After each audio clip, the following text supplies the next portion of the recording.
మా latest videos కోసం మా ఈ తెలుగు న్యూస్ ఛానల్ సబ్స్క్రైబ్ చేసి గంట సింబల్ యాక్టివేట్ చేసుకోండి. మనకు చాలాసార్లు రోడ్డు మీద పసుపు, కుంకుమ, నిమ్మకాయలు లేదా మిరపకాయలు లేదా గుడ్లు లేదా దిష్టి తీసిన అన్నం ముద్దలు కనిపిస్తూ ఉంటాయి. నిజానికి ఇవన్నీ దిష్టికి వాడే వస్తువులు. నిమ్మకాయలు, మిరపకాయలు, పసుపు, కుంకుమ, గుడ్లు ఇలా వీటన్నిటితో దిష్టి తీస్తూ ఉంటారు.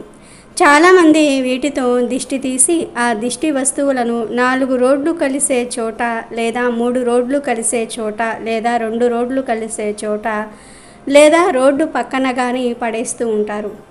ఎప్పుడైనా సరే దిష్టి తీసిన వస్తువులను ఎవ్వరూ తిరగని చోట పడేస్తేనే మంచిదని పెద్దలు చెప్తూ ఉన్నారు. కానీ కొంతమంది మాత్రము దిష్టి తీసిన వస్తువులను రోడ్ల మీదే పడేస్తూ ఉంటారు. పసుపు, కుంకుమ, నిమ్మకాయలు, మిరపకాయలు, గుడ్లు ఇలా రకరకాల వస్తువులతో దిష్టి తీసి రోడ్ల మీద వేసేస్తూ ఉంటారు. చాలామందికి రోడ్ల మీద వెళ్ళినప్పుడు మిరపకాయలు, నిమ్మకాయలు, పసుపు, కుంకుమ కనిపిస్తూ ఉంటాయి.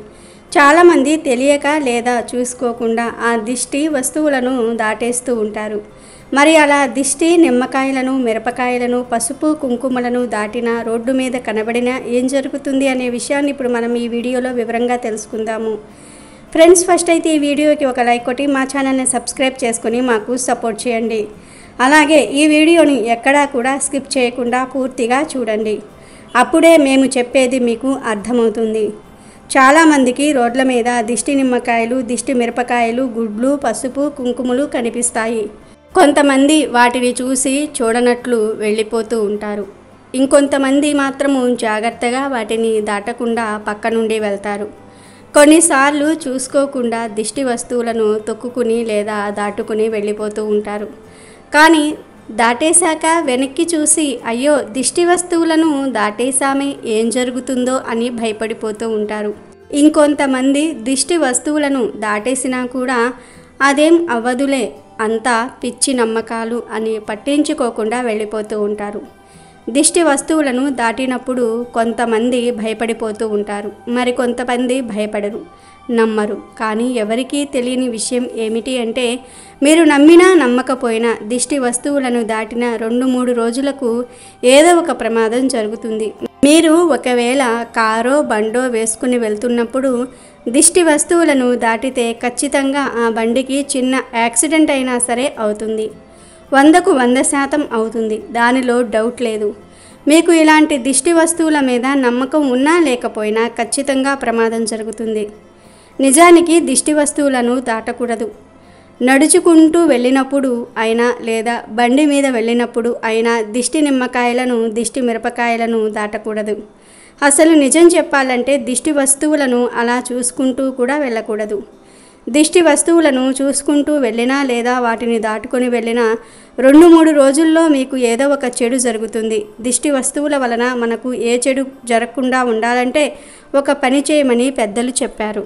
లేదు, రోడ్డు మీద వెళ్తున్నప్పుడు మీకు దిష్టి నిమ్మకాయలు కానీ దిష్టి మిరపకాయలు కానీ కనిపిస్తే వాటి పక్క నుండి వెళ్ళండి. ఒకవేళ చూడక వాటిని దాటేసినా పర్వాలేదు. అలా దాటేసినా లేదా దిష్టి వస్తువుల పక్క నుండి వెళ్ళినా ఆ దిష్టి వస్తువులను చూస్తూ థు థు థు నా వెంట రాకు అని ఉమ్మేసి వెళ్ళిపోతూ ఉండాలి. ఇలా చేయటం వలన ఎటువంటి చెడు మీ వెంట రాదు. దిష్టి నిమ్మకాయలను, మిరపకాయలను చూసినా లేదా దాటినా ఖచ్చితంగా ఈ విధంగా చేయాలి. లేదంటే 2-3 రోజుల్లో మీకు ఏదో ఒక కష్టమో ప్రమాదమో వస్తుంది.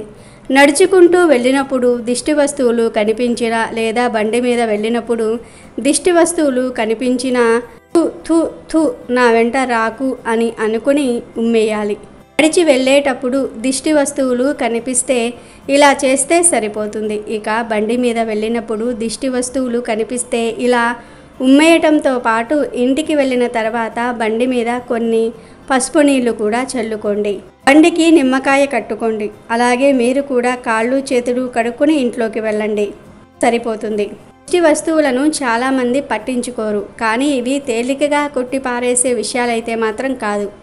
దిష్టి నిమ్మకాయలు, మిరపకాయలను చూసినా దాటినా ఏదో ఒక చెడు మాత్రం జరుగుతుంది. ఆ చెడు జరగకుండా ఉండాలి అంటే తప్పక ఈ ప్రక్రియ చేయాలి. కనుక మీకు కూడా దిష్టి వస్తువులు రోడ్డు మీద కనిపించినా లేదా మీరు రోడ్డు మీద దిష్టి మిరపకాయలను నిమ్మకాయలను తొక్కినా ఈ ప్రక్రియ చేసుకొని ఆ దోషాన్ని తొలగించుకోండి. ఇక ఇప్పుడు శవాన్ని ముట్టుకున్నా మోసినా ఏం జరుగుతుంది అనే విషయాన్ని ఇప్పుడు మనం తెలుసుకుందాం. శవాన్ని ముట్టుకున్నా మోసినా ఏం జరుగుతుందో తెలుసా? ప్రతి మనిషి తప్పక ఈ విషయాన్ని తెలుసుకోవాలి. మన బంధువుల ఇళ్లల్లో లేదా స్నేహితుల ఇళ్లల్లో లేదా చుట్టుప్రక్కల ఇళ్లల్లో వయసు పైబడి లేదా ఇతర కారణాల వలన ఎవరైనా చనిపోతే వాళ్ళ ఇంటి దగ్గరకు వెళ్ళవచ్చా వెళ్ళకూడదా అనే సందేహం చాలామందికి వస్తుంది. అంతేకాదు సూతకం ఉన్నవారి ఇంటికి వెళ్తే ఆ సూతకం మనకు తగిలి జీవితంలో చాలా కష్టాలు వస్తాయి అని చాలామంది అనుకుంటూ ఉంటారు. ముఖ్యంగా శవాన్ని మోసినట్లయితే శరీరంలో ఉన్న తేజస్సు మొత్తం కరిగిపోతుందని, శ్మశానంలోనికి వెళ్ళి చనిపోయిన వాళ్ళ శవం మీద మట్టి వేయటం ద్వారా లక్ష్మీ అనుగ్రహం కోల్పోతామని చాలామంది భావిస్తూ ఉంటారు. ఇది నిజమా కాదా అనే సందేహం చాలామందిలో ఉంది. మరి ఆ సందేహానికి సమాధానాన్ని ఈరోజు మనం ఈ వీడియోలో వివరంగా తెలుసుకుందాం. మన బంధువుల ఇళ్లల్లో కానీ, స్నేహితుల ఇళ్లల్లో కానీ, చుట్టుపక్కల వారి ఇళ్లల్లో కానీ ఎవరైనా చనిపోతే వెంటనే వెళ్ళి ఆ ఇంట్లోని వారిని పలకరించాలి. సాటి మనిషి కష్టంలో ఉన్నప్పుడు ఆదుకోవటం మన ధర్మం. వాళ్ళ ఇంట్లో ఎవరో చనిపోయి బాధపడుతున్నప్పుడు మనం వెళ్ళి వాళ్లకు ఓదార్పు చెప్పాలి.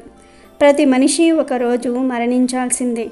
పుట్టిన ప్రతి జీవి కూడా ఒకరోజు మరణిస్తాడు. కాబట్టి బాధపడకండి, దుఃఖించకండి, ధైర్యంగా ఉండండి అని చనిపోయిన వారి బంధువులకు 4 మంచి మాటలు చెప్పాలి, ఓదార్చాలి. అలా చనిపోయిన ఇంట్లో వారికి ఓదార్పు చెప్పని జన్మ వ్యర్థం. చదువుకున్న చదువులన్నీ వ్యర్థమే. కనుక మన స్నేహితుల ఇళ్లల్లో కానీ, బంధువుల ఇళ్లల్లో కానీ, పరిచయం ఉన్న వాళ్ళు కానీ మరణిస్తే తప్పకుండా అక్కడికి వెళ్ళి ఆ కుటుంబ సభ్యులను పరామర్శించాలి. అలా పరామర్శిస్తే ఏదో పెద్ద దోషాలు వచ్చేస్తాయి, చనిపోయిన వారి ఇంటికి వెళ్తే సూతకం మనకు తగులుతుంది అని అనుకోవటం పెద్ద మూర్ఖత్వం. మీకు తెలిసిన వారు చనిపోతే అక్కడికి వెళ్ళి వారి కుటుంబ సభ్యులకు ధైర్యం చెప్పండి, పరామర్శించండి. ఏదో ఒక సాయం చేయండి. ఆర్థిక సాయం కావాలంటే చెయ్యండి. ఇలా చనిపోయిన వారి ఇంటికి వెళ్ళి పరామర్శించటం వలన ఎలాంటి దోషం రాదు. పైగా చనిపోయిన వారి కుటుంబ సభ్యులకు ధైర్యం చెప్పటం వలన పుణ్యం కూడా వస్తుంది. ఇక చనిపోయిన వారి శవాన్ని ముట్టుకోవచ్చా, మొయ్యవచ్చా, మోస్తే మాకేమైనా జరుగుతుందా అనే సందేహం కూడా చాలామందికి ఉంటుంది. కానీ ఈ సందేహాలేమీ అవసరం లేదు. శవాన్ని మొయ్యటం వలన ఎలాంటి దోషాలు రావు. ఒక వ్యక్తి చనిపోయినప్పుడు ఆ శవాన్ని మోస్తే ఆ వ్యక్తి ఆత్మ ఎంతో సంతోషపడుతుంది. నాకు కూడా 10 మంది తోడు ఉన్నారు, కష్టాల్లో ఆదుకునేవారు ఉన్నారు అని చనిపోయిన వ్యక్తి ఆత్మ సంతోషపడుతుంది. అంతేకాదు ఆ చనిపోయిన వ్యక్తి కుటుంబ సభ్యులు కూడా మాకు భరోసా ఉన్నారు, మమ్మల్ని ఆదుకునేవారు ఉన్నారు అని మిమ్మల్ని గుర్తుపెట్టుకుంటారు. తర్వాత మీ ఇంట్లో ఎవరు మరణించినా వాళ్ళే వచ్చి మీకు సహాయం చేస్తారు. మీ కష్టాన్ని వారు కూడా పంచుకుంటారు. మనం మనుషులం కాబట్టి ఒకరికొకరు సాయం చేసుకోవాలి. సాటి మనిషికి సాయం చెయ్యని జీవితం వ్యర్థం. కనుక శవాన్ని మోసి సాయం చెయ్యాలి. అప్పుడే మన జీవితానికి సార్థకత వస్తుంది. శ్మశానంలో శవాన్ని పూడ్చిపెట్టేటప్పుడు మన్ను వెయ్యవచ్చా అనే సందేహం కూడా చాలామందికి వస్తుంది. స్వయంగా మన శాస్త్రాలలో అనాథ శవానికి దహన సంస్కారాలు చేస్తే అశ్వమేధ యాగంతో సమానమైన ఫలితాన్ని ఇస్తుందని చెప్పారు. ఇక దహన సంస్కారాల్లో భాగంగా పూడ్చిపెట్టేటప్పుడు మట్టి వేసినా కూడా పుణ్యం వస్తుంది అని గుర్తుంచుకోండి.